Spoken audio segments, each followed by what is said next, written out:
Hello friends. जैसा कि हम पिछले वीडियोज में टेंस, उसके काइंड्स और प्रेजेंट इंडेफिनिट टेंस के वाक्यों को अंग्रेजी में अनुवाद करना सीख रहे थे, जहाँ पर मैंने आपको प्रेजेंट इंडेफिनिट टेंस के अफर्मेटिव सेंटेंस को हिंदी से इंग्लिश में ट्रांसलेट करना सिखाया था और कुछ होमवर्क दिया था। तो और आज के इस वीडियो में हम लोग प्रेजेंट इंडेफिनिट टेंस के नेगेटिव और इंट्रोगेटिव सेंटेंस को भी ट्रांसलेट करना सीखेंगे। और आगे बढ़ने से पहले मैं जो यहाँ पर लास्ट टाइम मैंने ये 3 सेंटेंस दिए हुए थे ट्रांसलेट करने के लिए, मैं इनके ट्रांसलेशन को बता देता हूँ। तो मैंने बताया था कि जब भी किसी वाक्य को ट्रांसलेट करना होता है, हमको पहले क्या करना होता है, वाक्य के टेंस और सेंटेंस को पहचानना होता है। तो मैंने सेंटेंस पहचानने के लिए कहा था कि जो वाक्य लिखा होता है उसके लास्ट में जो सिंबल का प्रयोग करते हैं, जो हिंदी का वाक्य होगा, जैसे यहाँ पर था हमारा पूर्ण विराम, तो मैंने बताया था जब भी पूर्ण विराम आता है वाक्य के अंत में तो वाक्य क्या हो सकता है, सकारात्मक या तो नकारात्मक हो सकता है।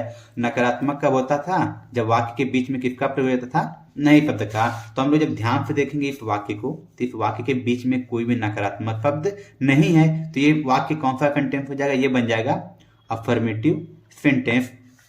सेम वे में यहाँ भी पूर्ण विराम है, यहाँ भी पूर्ण विराम है, और किसी भी वाक्य के बीच में नहीं शब्द का प्रयोग नहीं हुआ है। इट मीन्स ये जो तीनों गिवन सेंटेंसेज हैं वो कौन से सेंटेंस हो गए, अफर्मेटिव सेंटेंस।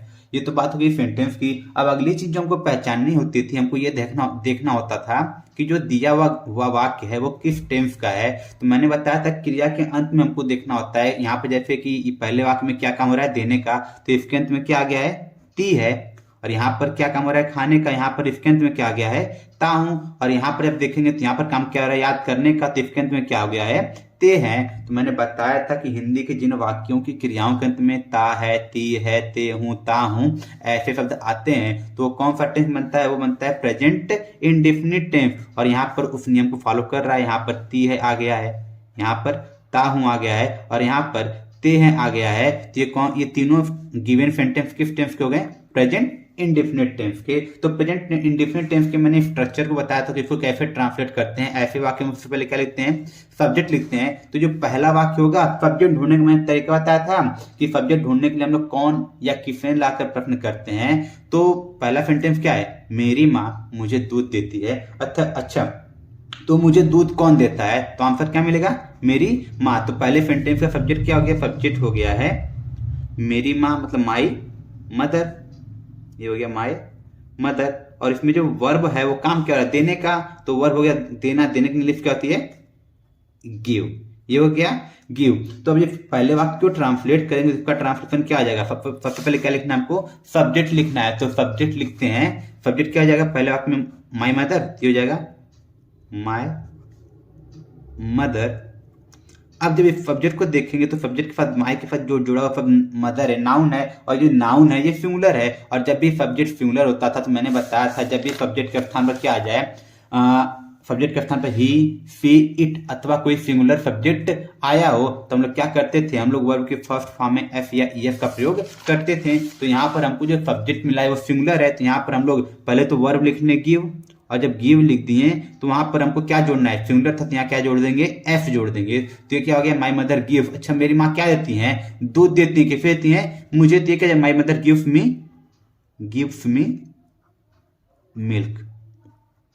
कुछ लोगों का क्वेश्चन मुझे मिला था कि सर हम लोग कैसे पता करेंगे कि हम लोग को वर्ब की फर्स्ट फॉर्म में कब एफ जोड़ना है और कब ईएफ जोड़ना है।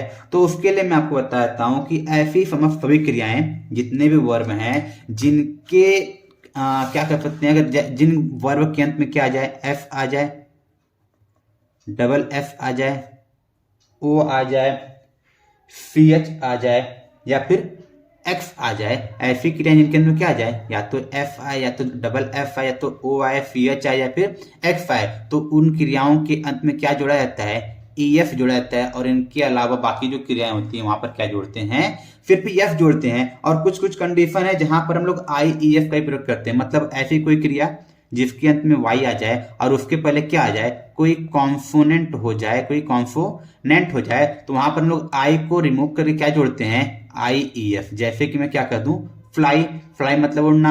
यहाँ पर हमको दिख रहा है लास्ट में वाई आ गया, जब हमको इसमें जोड़ना होगा तो यहाँ पर पहले तो माइनस वाई करेंगे क्योंकि इसके पहले कॉन्सोनेंट आ गया है, तो उसके बाद क्या जोड़ेंगे, आई ई एफ। तो ये क्या बन जाएगा, फ्लाइज। तो ये हो गया हमारा फ्लाइज। और इसी तरह जैसे कि हम लोग ले लें जैसे कि हम लोग को ले लें पास। पास मतलब होता है गुजरना। अब इस क्रिया के अंदर में क्या आ गया है, डबल एफ आ गया है। तो जब डबल एफ आ गया तो इसमें क्या जोड़ेंगे, फिर ई एफ जोड़ेंगे, तो ये क्या हो जाएगा, पासिस। आई थिंक अब समझ में आ गया होगा कि कब एफ जोड़ेंगे कब ई एफ जोड़ेंगे। तो हम बढ़ते हैं अपने दूसरे सेंटेंस की तरफ। दूसरा सेंटेंस क्या था, मैं खाना खाता हूं। तो यहाँ भी ता हूं आगे तो प्रेजेंट इंडेफिनिट टेंस हो गया है। तो इसको ट्रांसलेट करेंगे, खाना कौन खाता है, मैं। तो सब्जेक्ट क्या हो गया, सब्जेक्ट हमको मिल गया आई। सब्जेक्ट मिल गया आई, काम हो रहा है खाने का, तो वर्ब क्या मिल गया है, वर्ब हमको मिल गया है ईट। अब जब इसको ट्रांसलेट करेंगे सबसे पहले सब्जेक्ट लिखना है, तो आई। अब आई के साथ आई वी यू दे, और प्लूरल सब्जेक्ट के साथ वर्ब के फर्स्ट फॉर्म में एफ या एफ का प्रयोग नहीं करते। तो नॉर्मली क्या था, जो वर्ब के फर्स्ट फॉर्म होते थे उसको लिख देते थे। तो यहाँ पर क्या हो जाएगा, आई ईट, क्या खाता था, खाना। आई ईट फूड, आई ईट फूड, ये हो गया। तो इसी तरह ये वाक्य भी ट्रांसलेट हो गया। अब चलते हैं आखिरी वाक्य की तरफ। हम प्रतिदिन पाठ याद करते हैं। तो कौन पाठ याद करता है, तो इस सेंटेंस का सब्जेक्ट क्या मिल जाएगा, सब्जेक्ट मिल जाएगा हम पाठ याद करते हैं। आंसर मिला हम, तो सब्जेक्ट क्या हो जाएगा, हम की इंग्लिश होती है वी। काम क्या हो रहा है, याद करने का, तो याद करने की इंग्लिश आती है लर्न। तो वर्ब हमको क्या मिल जाएगा, लर्न। तो ये हमको मिल गया सब्जेक्ट और वर्ब। इसको ट्रांसलेट करते हैं। सबसे पहले क्या लिखना है स्ट्रक्चर में, हमको सबसे पहले स्ट्रक्चर में हमको सब्जेक्ट लिखना है। तो सब्जेक्ट क्या मिला है, वी। तो यहाँ पर क्या हो जाएगा, वी हो जाएगा, वी लिख दिए काम। अब फिर से यहाँ पर सब्जेक्ट के स्थान पे वी आ गया है। तो वी के साथ जब भी सब्जेक्ट के स्थान पे वी आता है तो वहां पर क्रिया में एफ या ई एफ को नहीं लिखा जाता है। फिर क्या आता है, वर्ब की फर्स्ट फॉर्म का प्रयोग करते हैं। तो यहाँ पर वर्ब क्या है, लर्न है। तो यहाँ क्या हो जाएगा, वी लर्न। हम लोग क्या याद करते हैं, हम लोग पाठ याद करते हैं। पाठ की इंग्लिश वी लर्न लेसन। और कब याद करते हैं, प्रतिदिन। प्रतिदिन मतलब एवरीडे। इसका क्या हो जाएगा, एवरी डे। तो आई थिंक यहाँ पर ये तीनों सेंटेंस बन चुके हैं। और आप ये भी जान चुके हैं कि किन वर्ब के अंत में ई एफ जोड़ते हैं, कहाँ पर आई ई एफ आता है और कब एफ आता है। तो दोबारा बताता हूँ, जिन क्रियाओं के अंत में एफ आ जाए, डबल एफ आ जाए, ओ आ जाए, सी एच आ जाए, फिर एक्स आ जाए, तो वहां पर क्या जोड़ा जाता है, ई एफ जोड़ा जाता है। ऐसी कोई क्रिया जिसके अंत में वाई हो और उसके पहले क्या आ जाए, कोई कॉम्पोनेंट हो जाए, तो वहां पर हम लोग वाई को हटाकर क्या जोड़ते हैं, आई ई एफ जोड़ते हैं। जैसे कि यहाँ पर मैंने एग्जांपल दिया हुआ है। और इनके अलावा कुछ भी हो जाए तो वहां पर क्या जोड़ा जाएगा, वहां पर जोड़ा जाएगा फिर एफ जोड़ा जाएगा। चलिए अब आगे बढ़ते हैं। हमारा अफर्मेटिव सेंटेंस का ट्रांसलेशन खत्म होता है। आगे बढ़ते हैं नेगेटिव सेंटेंस की तरफ। मतलब अगर वाक्य नेगेटिव हो जाए प्रेजेंट इंडेफिनिट टेंस का, तो उसको कैसे ट्रांसलेट करेंगे। तो अगला हेडिंग है नेगेटिव सेंटेंस को अनुवाद करने का नियम। अनुवाद करने का नियम। तो हमारा अगला जो हम चीज सीखेंगे कि अगर प्रेजेंट इंडेफिनिट टेंस में आया हुआ क्या हो जाए, नेगेटिव हो जाए, तो उसको कैसे ट्रांसलेट करेंगे। उसको ट्रांसलेट करने के लिए हम लोग क्या करेंगे, सबसे पहले क्या लिखेंगे, पहला पॉइंट होगा सब्जेक्ट लिखा जाता है। सब्जेक्ट को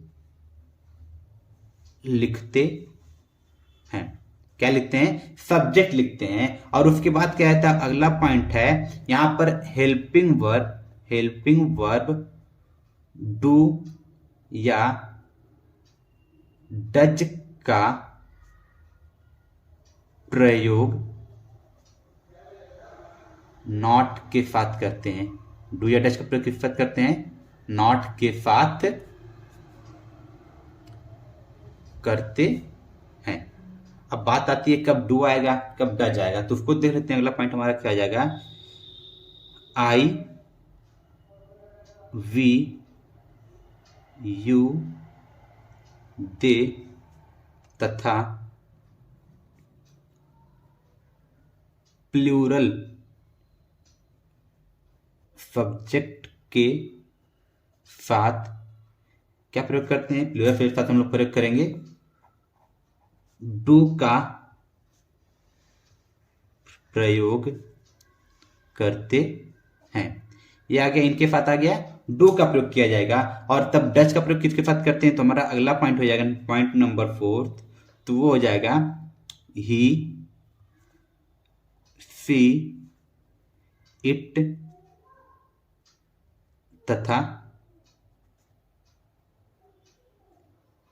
सिंगुलर सब्जेक्ट, मतलब अब क्या हो जाए, यदि सब्जेक्ट के स्थान पर ही आ जाए, सी आ जाए, इट आ जाए, या फिर कोई सिंगुलर सब्जेक्ट आ जाए, तो उसके साथ क्या करेंगे, सब्जेक्ट के साथ किसका प्रयोग किया जाएगा, साथ डज का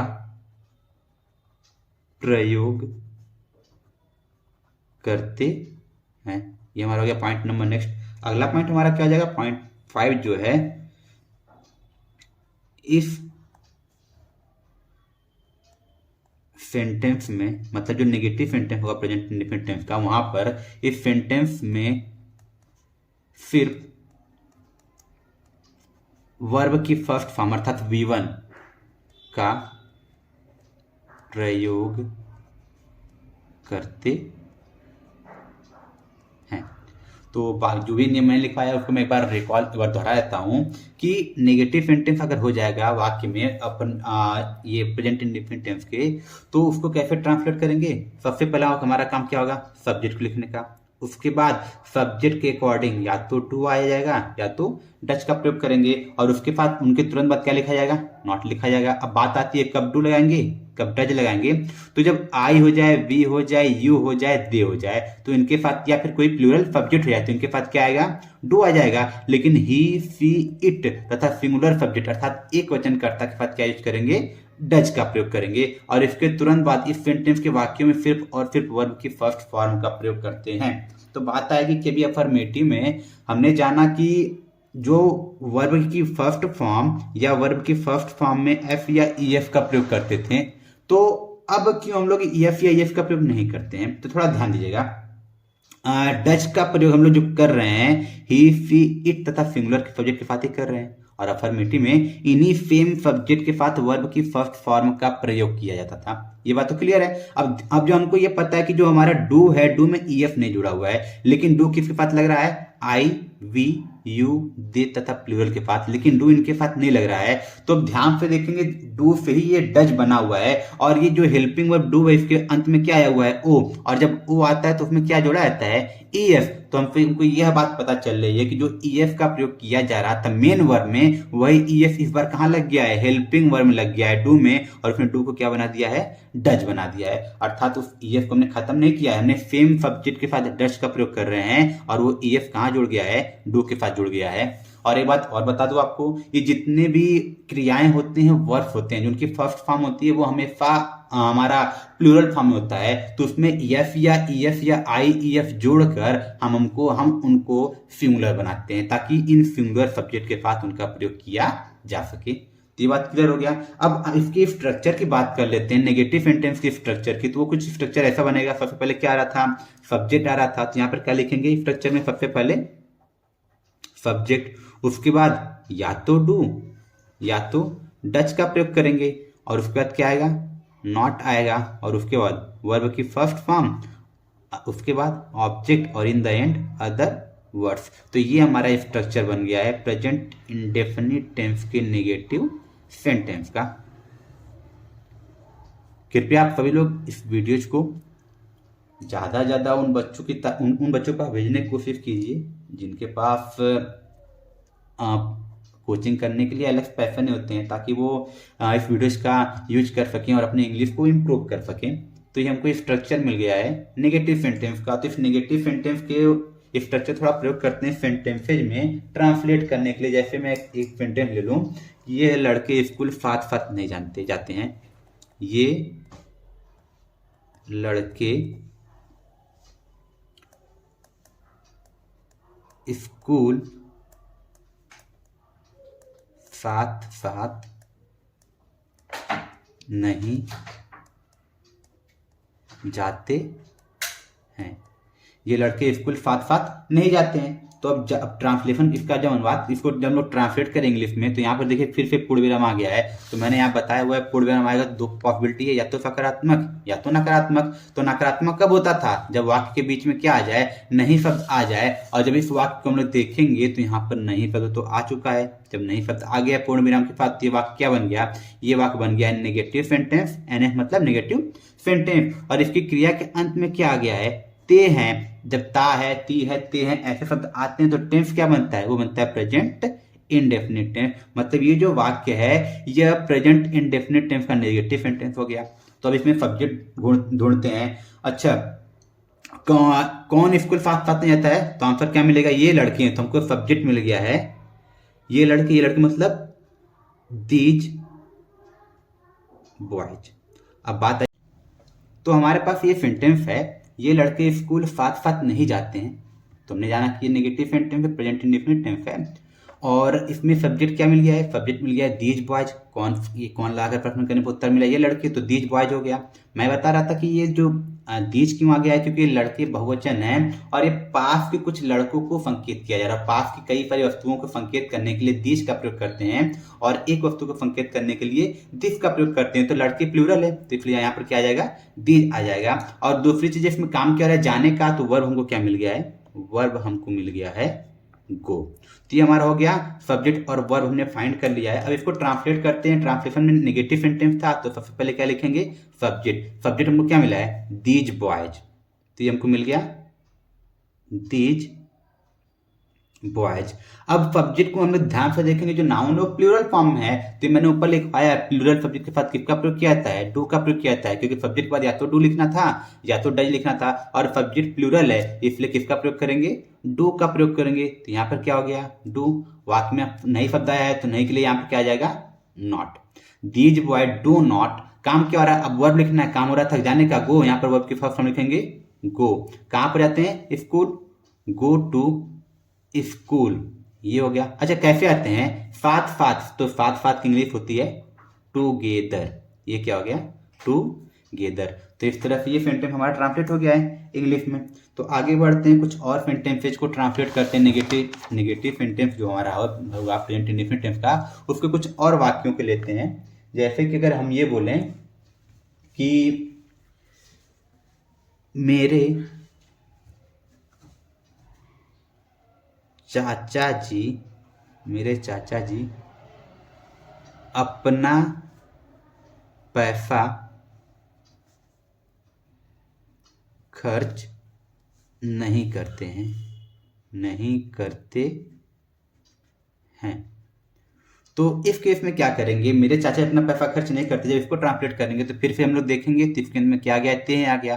तो टेंस क्या बन गया, प्रेजेंट इंडेफिनिट, और पूर्ण विराम के साथ वाक्य के बीच में किसका प्रयोग हुआ है, नहीं का। तो सेंटेंस क्या हो गया, नेगेटिव सेंटेंस। तो इसमें सब्जेक्ट क्या आ जाएगा, कौन अपना अपना पैसा खर्च नहीं करता है, तो आंसर क्या मिलेगा, मेरे चाचा जी। तो सब्जेक्ट हमको मिल जाएगा माई अंकल, ये सब्जेक्ट हो गया। काम क्या हो रहा है, खर्च करने का, खर्च करने की इंग्लिश होती है स्पेंड, तो वर्ब यहाँ पर क्या हो जाएगा, वर्ब हमको मिल गया है स्पेंड। तो अब इसको ट्रांसलेट करते हैं। जब इसको ट्रांसलेट करेंगे तो नेगेटिव सेंटेंस के स्ट्रक्चर में सबसे पहले क्या लिखा जाता है, सबसे पहले लिखते हैं सब्जेक्ट। तो सब्जेक्ट हमको क्या मिला है, सब्जेक्ट हमको मिला है मेरे चाचा जी, तो उसकी सब्जेक्ट क्या है, माई अंकल, ये हो गया माई अंकल, माई अंकल। अब इस नाउन को देखेंगे, नाउन किस फॉर्म में, सिंगुलर फॉर्म में है, अर्थात एक वचन है। जब एक वचन है तो यहाँ पर हेल्पिंग वर्ब किसका प्रयोग किया जाएगा, डच का प्रयोग करेंगे, क्योंकि मैंने बताया कि ही सी इट तथा सिंगुलर सब्जेक्ट के साथ हेल्पिंग वर्ब किसका प्रयोग करते हैं, डच का। नेगेटिव है तो अब यहाँ पर क्या आ जाएगा, not. My uncle does not, काम क्या रहा है, खर्च करने का, तो इसकी इंग्लिश क्या आ जाएगी, spend. My uncle does not spend, क्या चीज खर्च नहीं करते हैं, अपना पैसा। तो अंकल के लिए यहाँ पर ये मैस्कुलिन जेंडर है, और यहाँ पर इंग्लिश क्या जाएगा अपने की हिज, और पैसे के लिए जाएगा money. My uncle does not spend his money. तो इस प्रकार से इस वाक्य का ट्रांसलेशन हो गया। लेकिन नेगेटिव सेंटेंस में भी कुछ बातें होती हैं प्रेजेंट इंडेफिनिट टेंस में, यहाँ पर सिर्फ नहीं शब्द का प्रयोग हुआ है। सपोज दैट नहीं की जगह कभी नहीं शब्द का प्रयोग हो जाए तो क्या करेंगे, तो उसके लिए जब कभी नहीं, यदि वाक्य में कभी नहीं की इंग्लिश क्या आती है, नेवर का प्रयोग हो, तो क्या करते हैं, तो हेल्पिंग वर्ब डू या डच का प्रयोग नहीं करते हैं। प्रयोग नहीं करते हैं तथा सब्जेक्ट के अनुसार वर्ब की फर्स्ट फॉर्म या वर्ब की फर्स्ट फॉर्म में एफ या ईएफ का प्रयोग करते हैं, एफ या ईएफ का प्रयोग करते हैं। अर्थात जब वाक्य में नहीं की जगह क्या आ जाए, कभी नहीं आ जाए, अर्थात वाक्य में नेवर का प्रयोग करना हो तो हम लोग क्या करेंगे, हम लोग डू या डच का प्रयोग ना करके क्या करेंगे, फिर या तो वर्ब की फर्स्ट फॉर्म या तो वर्ब की फर्स्ट फॉर्म में एफ या ईएफ का प्रयोग करेंगे। तो अगर इसको एक तरफ देखा जाए तो ये अफर्मेटिव सेंटेंस के अनुसार ट्रांसलेशन हो जाएगा। बस चेंज ये इतना रहेगा कि अफर्मेटिव सेंटेंस में नेवर नहीं आता था और यहाँ पर क्या आ जाएगा, नेवर आ जाएगा। तो इसका जो स्ट्रक्चर बनेगा, स्ट्रक्चर इसका ये बन जाएगा नेवर वाले के लिए, सब्जेक्ट प्लस नेवर प्लस या तो वर्ब की फर्स्ट फॉर्म या वर्ब की फर्स्ट फॉर्म में एफ या EF plus object plus other words. तो ये नेगेटिव सेंटेंस यहाँ पर कभी नहीं शब्द आ जाए तो उसके लिए स्ट्रक्चर हमको मिल गया है प्रेजेंट इंडेफिनिट टेंस के लिए। तो अब इसको जब ट्रांसलेट करेंगे तो इसके एक एग्जाम्पल को समझते हैं, जैसे कि राधा कभी झूठ नहीं बोलती है, राधा कभी झूठ नहीं बोलती है। तो ये सेंटेंस जब हमको ट्रांसलेट करना होगा तो सेंटेंस जब ध्यान से देखेंगे तो ती है आ गया तो टेंस तो हो गया प्रेजेंट इंडेफिनिट। अब हम लोग सिर्फ नहीं को देखेंगे तो गलती कर बैठेंगे, क्यों? क्योंकि नहीं तो आया है लेकिन इसके साथ और क्या जुड़ा हुआ है, कभी, अर्थात ये दोनों मिलके क्या बन गए हैं, कभी नहीं बन गए हैं। जरूरी नहीं कि कभी नहीं साथ में ही हो, ये दो भाग में बट भी सकता है। तो कभी नहीं का प्रयोग हो गया है तो अर्थात इस वाक्य में किसका प्रयोग हुआ है, नेवर का प्रयोग हुआ है। जब नेवर का प्रयोग हुआ है तो यहाँ पर हम लोग हेल्पिंग वर्ब डू या डच का प्रयोग नहीं करेंगे। तो नेवर के लिए हम लोग क्या करेंगे, इस स्ट्रक्चर का प्रयोग करेंगे। तो ये स्ट्रक्चर क्या कह रहा है, सबसे पहले सब्जेक्ट लिखना है। अच्छा, कौन कभी झूठ नहीं बोलती है, तो यहाँ पर क्या मिलेगा, राधा। यहाँ पर सब्जेक्ट क्या हो गया हमारा, राधा हो गई सब्जेक्ट। अब राधा सब्जेक्ट हो गई है तो इसके तुरंत बाद नेवर, कभी नहीं के लिए क्या लिखेंगे, नेवर, राधा नेवर। अब पीछे हमने सीखा था वर्ब की फर्स्ट फॉर्म कब लगाते थे, आई के साथ, वी के साथ, यू के साथ, दे के साथ, या फिर प्लूरल सब्जेक्ट के साथ क्या लगाते थे, वर्ब की फर्स्ट फॉर्म। लेकिन वर्ब की फर्स्ट फॉर्म में एफ या एफ कब लगाते थे, ही के साथ, सी के साथ, इट के साथ, या फिर कोई सिंगुलर सब्जेक्ट के साथ। तो हमको क्या मिले, राधा। राधा एक प्रॉपर नाउन है और प्रॉपर नाउन हमेशा क्या होता है, सिंगुलर होता है। तो यहाँ पर किसका प्रयोग करेंगे, वर्ब की फर्स्ट फॉर्म का। तो झूठ बोलने की इंग्लिश होती है, बोलने की इंग्लिश होती है टेल, और इसमें क्या जोड़ देंगे, टेल्स। देखिए, झूठ बोलने के लिए आता है टेल का प्रयोग किया था और सच बोलने के लिए स्पीक का प्रयोग करते हैं। तो यहाँ पर राधा नेवर टेल्स क्या काम करती है, झूठ बोलने का, tells a lie. Radha never tells a lie. तो आई थिंक ये समझ में आ गया होगा। अगर नहीं समझ में आया तो दोबारा एक और सेंटेंस देखते हैं।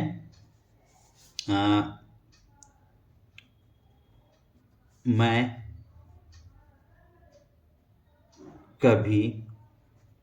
कभी गाली नहीं देता हूँ, मैं कभी गाली नहीं देता हूँ। तो फिर से यहाँ पर इसका टेंस देखते हैं, क्या आ गया है, ताहू आ गया है। जब ताहू आ गया तो टेंस क्या बन गया है, प्रेजेंट इंडेफिनिट टेंस। और फिर से नहीं तो है लेकिन साथ में और क्या हुआ है, कभी, तो कभी नहीं हो गया। तो इसमें किसका प्रयोग किया जाएगा, नेवर का प्रयोग करेंगे। तो ये नेगेटिव सेंटेंस तो है लेकिन किसके साथ है, नेवर के साथ है। तो जिसको ट्रांसलेट करेंगे सबसे पहले सब्जेक्ट, कौन कभी गाली नहीं देता है, तो मैं की इंग्लिश क्या आ जाएगी, आई। अब इसके पर नेवर आ गया क्योंकि कभी नहीं का प्रयोग हुआ है, तो आई नेवर। अब गाली देने का होता है, गाली देने की इंग्लिश होती है अब्यूज। तो सब्जेक्ट क्या है, आई है। जब आई है तो इसके वर्ब के फर्स्ट फॉर्म में एफ या एफ का प्रयोग नहीं करेंगे। तो नॉर्मली क्या आ जाएगा, वर्ब की फर्स्ट फॉर्म। तो आई नेवर अब्यूज, बस हो गया, आई नेवर अब्यूज, मैं कभी गाली नहीं देता हूँ। इस तरह से भी ट्रांसलेशन हो गया है। तो आई थिंक अब तक कब नहीं के साथ डू या डच का प्रयोग करेंगे और कब डू या डच का प्रयोग नहीं करेंगे, आपको ये बात समझ में आ गई होगी। तो निगेटिव सेंटेंस के साथ मैं इस वीडियो को खत्म करना चाहूँगा और आपको कुछ सेंटेंस देता हूँ जिसको आप जरूर ट्राई कीजिएगा। और अगर ये बातें ना समझ में आई, अगर हमको ये वीडियो अगर ना समझ में आ गया हो तो वापस से वीडियो को 2 बार 3 बार देखिए, जिससे कि आपको ये पूरा ट्रांसलेशन का पैटर्न समझ में आ जाए। तो तो मैं कुछ सेंटेंस देता हूँ जिसको आप एक बार ट्राई जरूर कीजिएगा। जैसे कि नंबर 1 हो जाएगा, मैं आपको अंधेरे में नहीं रखना चाहता हूँ। ये हो गया एक पहला। दूसरा सेंटेंस हमारा क्या है, बहादुर लोग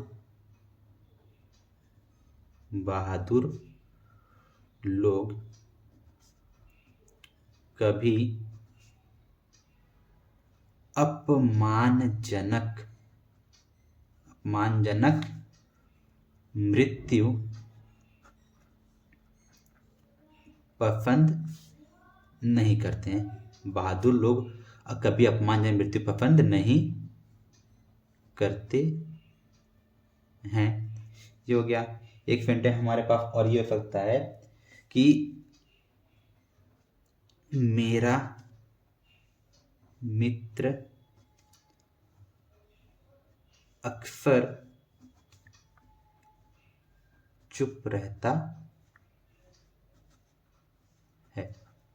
तो इन 3 सेंटेंस को आप ट्राई जरूर कीजिएगा और इस वीडियो को जितना ज़्यादा उसको लाइक कीजिए और शेयर कीजिए ताकि और लोगों को इसका नॉलेज मिल सके। तो आज की वीडियो खत्म करते हैं। Thank you.